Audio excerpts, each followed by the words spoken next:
Di usia 9 tahun, sebagian besar anak-anak mungkin masih sibuk bermain, belajar membaca, atau mengoleksi mainan favorit. Tapi tidak demikian bagi seorang bocah yang satu ini, Ryo Kintaro. Di usia yang bahkan belum genap satu dekade, ia telah membangun bisnis sendiri, memimpin tim, bahkan mencetak penghasilan miliaran rupiah. Terlihat luar biasa, tapi juga mematik tanda tanya besar. Apakah ini bukti dari keberhasilan pendidikan sejak dini? Atau ada faktor lain yang membuat dirinya bisa sesukses di usia yang cukup dini?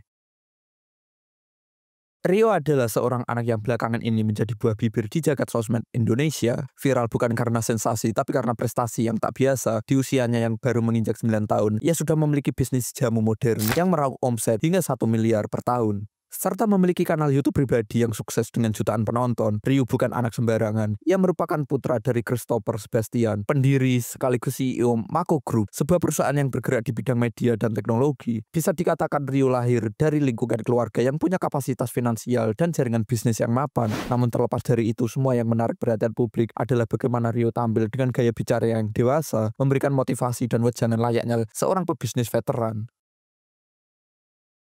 Perjalanan bisnis Ryu dimulai sejak usia 7 tahun. Pada saat itu, ia mencoba berbagai jenis usaha, mulai dari ayam goreng crispy, jualan susu dengan kendaraan mewah, hingga akhirnya menemukan momentum lewat bisnis jamu kekinian dengan merek Cap Nyonya Kaya. Outlet jamu miliknya kini sudah berdiri secara fisik di kawasan Jabodetabek dan dikelola layaknya bisnis profesional. Ada tim produksi, pemasaran, hingga branding yang dikurasi secara modern.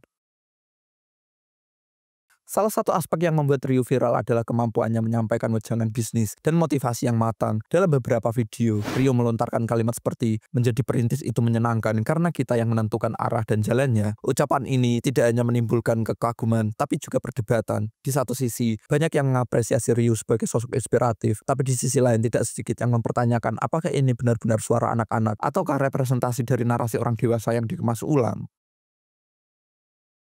Ryu jelas memiliki privilege, akses modal, pendidikan, dan bimbingan dari orang tua yang mengerti dunia bisnis. Fakta ini tidak bisa diabaikan, bahkan ia sendiri mengakui bahwa banyak keputusan bisnisnya didampingi dan dipandu langsung oleh sang ayah. Namun yang membuat Ryu berbeda adalah kemampuannya menyerap dan menyampaikan narasi motivasi dengan sangat lancar. Ini membuatnya tampak seperti kombinasi antara pebisnis muda dan motivator kecil yang menjual semangat kepada generasi digital. Disinilah muncul pertanyaan penting, fenomena Ryu yang membuka diskusi lebih luas mengapa semakin banyak orang kaya termasuk anak yang menjual narasi motivasi. Jawabannya mungkin bisa ditemukan dari tren yang mengakar di media sosial. Dalam masyarakat kapitalistik digital, motivasi telah menjadi komoditas, narasi perjuangan, kisah gigih bangkit, hingga petuah bisnis bisa dikemas sebagai konten, lalu dimonetisasi lewat YouTube, seminar, hingga personal branding. Motivasi bukan lagi sekedar semangat hidup, ia telah menjadi produk digital yang dijual kepada publik yang lapar akan harapan. Ada alasan mengapa konten motivasi begitu laris. Yang pertama, kondisi sosial ekonomi yang stagnan membuat banyak orang mencari pelarian dalam narasi sukses. Yang kedua, media sosial menciptakan ilusi kesetaraan, seolah semua orang bisa kaya, asal mau kerja keras.